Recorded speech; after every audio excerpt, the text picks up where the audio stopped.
ആത്മവിശ്വാസത്തോടെ ചിന്തിക്കുന്നതിനും ആത്മവിശ്വാസം ഉണ്ടാക്കിയെടുക്കുന്നതിനും നമ്മൾ ചെയ്യേണ്ട 5 കാര്യങ്ങളെക്കുറിച്ചാണ് ഇന്നത്തെ വീഡിയോയിലൂടെ ഞാൻ നിങ്ങളുമായി പങ്കുവയ്ക്കുന്നത്. അതിലാദ്യമായി ചെയ്യേണ്ടത്, നമ്മളെല്ലാവരും നടക്കുന്ന വ്യക്തികളാണ്. നമ്മുടെ നടത്തത്തിന് സാധാരണ നടക്കുന്നതിനേക്കാൾ ഒരു 25% വേഗത കൂട്ടുക എന്നുള്ളത് വളരെ ഇമ്പോർട്ടൻ്റ് ആയിട്ടുള്ള ഒരു കാര്യമാണ്. എല്ലാവർക്കും ചെയ്യാൻ കഴിയുന്നതുമാണ്. ഇതിവിടെ പറയാനുള്ള റീസൺ, ജീവിതത്തിൽ വലിയ വിജയങ്ങൾ നേടിയിട്ടുള്ള വ്യക്തികളും വളരെയധികം ഡെഡിക്കേറ്റഡ് ആയിട്ട് വർക്ക് ചെയ്യുന്ന ആളുകളും വളരെയധികം ലീഡർഷിപ്പ് ക്വാളിറ്റിയുള്ള വ്യക്തികളും നടക്കുന്നത് ശ്രദ്ധിച്ചു കഴിഞ്ഞാൽ നമുക്കറിയാൻ സാധിക്കും, വളരെയധികം വേഗത കൂടുതലായിരിക്കും. എന്നാൽ നേരെ മറിച്ച് ജീവിതത്തിൽ ഡെഡിക്കേറ്റഡ് അല്ലാത്ത വ്യക്തികളും ജീവിതത്തിൽ വലിയ പരാജയങ്ങൾ നേരിട്ട് കൊണ്ടിരിക്കുന്ന വ്യക്തികളും നടക്കുന്ന സമയത്ത് തന്നെ എന്തൊക്കെയോ ഒരു അസ്വസ്ഥത ഉണ്ടായിരിക്കും. വളരെയധികം ആടിപ്പാടി വളരെ സാവധാനത്തിലായിരിക്കും അവർ നടക്കുന്നുണ്ടായിരിക്കുക. എന്നാൽ ഒരു ആവറേജ് വിജയം നേടിയിട്ടുള്ള വ്യക്തികളെ എടുത്ത് പരിശോധിച്ചാൽ ഒരു ആവറേജ് രീതിയിലുള്ള നടത്തം നമുക്ക് കാണാൻ സാധിക്കും. നിങ്ങളിവിടെ മനസ്സിലാക്കേണ്ടത്, ഇത് ഒരുപാട് റിസർച്ചുകൾ നടത്തിക്കൊണ്ട് ഒരുപാട് വ്യക്തികൾ തെളിയിച്ചിട്ടുള്ള ഒരു കാര്യമാണ്. അതുകൊണ്ട് നമ്മളെല്ലാവരും ഇനി നടക്കുന്ന സമയത്ത് സാധാരണ നടക്കുന്നതിനേക്കാൾ ഒരു 25% വേഗതയിൽ നടക്കുക. ആ ഒരു നടത്തത്തിലൂടെ നമുക്ക് ആത്മവിശ്വാസം വർദ്ധിപ്പിക്കാനും വളരെയധികം പോസിറ്റീവായിട്ടുള്ള ചിന്തകൾ നമ്മുടെ ഉപബോധ മനസ്സിലോട്ട് നൽകാനും സാധിക്കും. രണ്ടാമതായി നമ്മൾ ശ്രദ്ധിക്കേണ്ട ഒരു കാര്യം, ഏതെങ്കിലും ഒരു വേദിയിലോട്ട് പ്രവേശിക്കുന്ന സമയത്ത് ആദ്യത്തെ സീറ്റ് തന്നെ കരസ്ഥമാക്കുക എന്നതാണ്.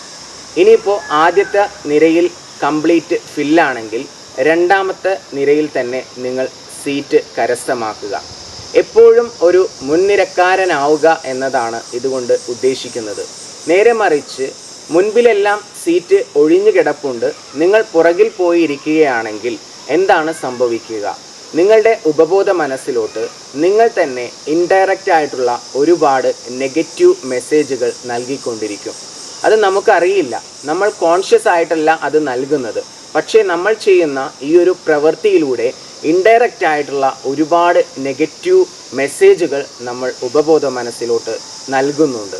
ഇത് വളരെയധികം ശ്രദ്ധിക്കേണ്ട ഒരു കാര്യമാണ്. അതുകൊണ്ടാണ് പറഞ്ഞത്, രണ്ടാമതായിട്ട് നിങ്ങൾ ശ്രദ്ധിക്കേണ്ട ഒരു കാര്യം മുൻനിരക്കാരനാവുക എന്നതാണ്.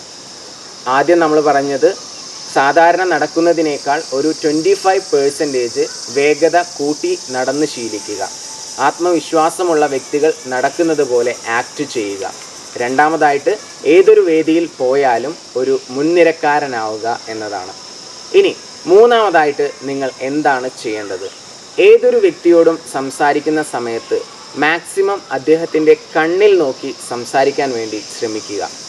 കണ്ണിൽ നോക്കി എങ്ങനെയാണ് സംസാരിക്കേണ്ടത്, എങ്ങനെയാണ് ഐ കോണ്ടാക്റ്റ് ഡെവലപ്പ് ചെയ്യേണ്ടത് എന്നതിനെപ്പറ്റി ഇതിനു മുമ്പ് ഞാനൊരു വീഡിയോ ചെയ്തിട്ടുണ്ടായിരുന്നു. എൻ്റെ ചാനലിൽ പോയി ആ വീഡിയോ കാണാത്ത വ്യക്തികളുണ്ടെങ്കിൽ തീർച്ചയായിട്ടും കാണുക.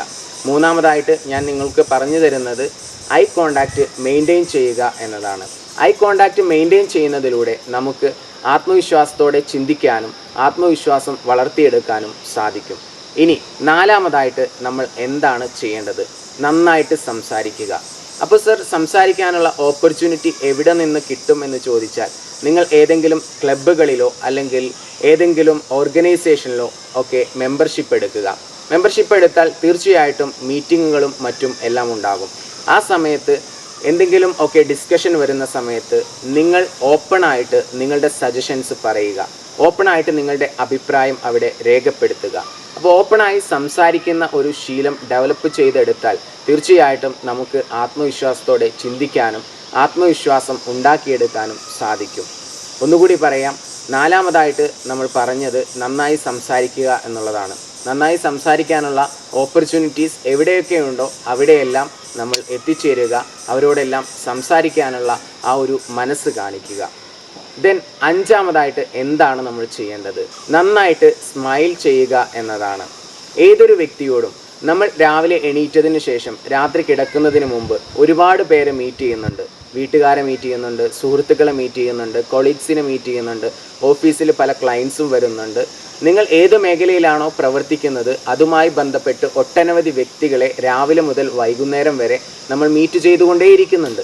ഏതൊരു വ്യക്തിയെ ആദ്യമായിട്ട് മീറ്റ് ചെയ്യുന്ന സമയത്തും ഒരു പുഞ്ചിരിയോട് കൂടി തുടങ്ങുക എന്നത് വളരെ ഇമ്പോർട്ടൻ്റ് ആയിട്ടുള്ള ഒരു കാര്യമാണ്. ഇത് നിങ്ങളുടെ ആത്മവിശ്വാസം വർദ്ധിപ്പിക്കുകയും കൂടാതെ നിങ്ങളെ ആത്മവിശ്വാസത്തോടു കൂടി ചിന്തിപ്പിക്കാൻ പ്രേരിപ്പിക്കുകയും ചെയ്യുന്നതാണ്. അതുകൊണ്ട് ഒരു പുഞ്ചിരിയോട് കൂടി എല്ലാവരെയും മീറ്റ് ചെയ്യുക എന്നതും വളരെ ഇമ്പോർട്ടൻ്റ് ആയിട്ടുള്ള ഒരു കാര്യമാണ്. ഈ 5 കാര്യങ്ങൾ നിങ്ങൾ ശ്രദ്ധിക്കുന്നതിലൂടെ തീർച്ചയായിട്ടും നിങ്ങളുടെ ആത്മവിശ്വാസം വർദ്ധിപ്പിക്കാനും ആത്മവിശ്വാസത്തോടു കൂടി നിങ്ങൾക്ക് ചിന്തിക്കാനും സാധിക്കും. ഈ 5 കാര്യങ്ങൾ ഒന്നുകൂടി പറയാം. 1. സാധാരണ നടക്കുന്നതിനേക്കാൾ 25% വേഗത കൂട്ടിക്കൊണ്ട് നടക്കുക. രണ്ടാമതായിട്ട് ഞാൻ പറഞ്ഞത് എപ്പോഴും മുൻനിരക്കാരനാവുക എന്നതാണ്. മൂന്നാമതായിട്ട് ഏതൊരു വ്യക്തിയോട് സംസാരിക്കുമ്പോഴും കണ്ണിൽ നോക്കി സംസാരിക്കുക എന്നത്. നാലാമതായി പറഞ്ഞത് നന്നായി സംസാരിക്കാനുള്ള ഓപ്പർച്യൂണിറ്റീസ് ക്രിയേറ്റ് ചെയ്യുക. അഞ്ചാമതായി പറഞ്ഞത് നമ്മൾ മീറ്റ് ചെയ്യുന്ന എല്ലാ വ്യക്തികളോടും ആദ്യം തന്നെ ഒരു പുഞ്ചിരിയോടുകൂടി സംസാരിച്ച് തുടങ്ങുക എന്നത്. ഈ 5 കാര്യങ്ങൾ പ്രാക്ടീസ് ചെയ്ത് നിങ്ങളുടെ ആത്മവിശ്വാസം വർദ്ധിപ്പിക്കുകയും ആത്മവിശ്വാസത്തോടുകൂടി ചിന്തിക്കുകയും ചെയ്യുക. തീർച്ചയായിട്ടും നിങ്ങൾക്ക് ഈ വീഡിയോ ഉപകാരപ്രദമാണെന്ന് എനിക്ക് തോന്നുന്നു. നിങ്ങൾക്ക് അങ്ങനെ തോന്നുന്നുവെങ്കിൽ മറ്റുള്ളവരിലോട്ട് മാക്സിമം ഷെയർ ചെയ്യുക. എൻ്റെ യൂട്യൂബ് ചാനൽ നിങ്ങൾ ഇതുവരെ സബ്സ്ക്രൈബ് ചെയ്തിട്ടില്ല എങ്കിൽ ഇപ്പോൾ തന്നെ സബ്സ്ക്രൈബ് ചെയ്യുക. Anyway thank you so much. പിന്നെ ഒരു കാര്യം പറയാനുള്ളത്, ഈ വരുന്ന ഏപ്രിൽ 27, 28 തീയതികളിലായി പാലക്കാട് യുവക്ഷേത്ര കോളേജിൽ വെച്ച് celebrate living 2 days residential workshop നടക്കുന്നു. ഈ പ്രോഗ്രാമിൽ നിങ്ങൾ പങ്കെടുക്കാൻ ആഗ്രഹിക്കുന്നുവെങ്കിൽ താഴെ കാണുന്ന കോൺടാക്റ്റ് നമ്പറിൽ ഉടൻ ബന്ധപ്പെടുക. വാട്സപ്പിൽ കോൺടാക്റ്റ് ചെയ്താലും മതി. നിങ്ങൾക്ക് മുഴുവൻ ഡീറ്റെയിൽസും അവർ പറഞ്ഞു തരുന്നതാണ്. Anyway thank you so much.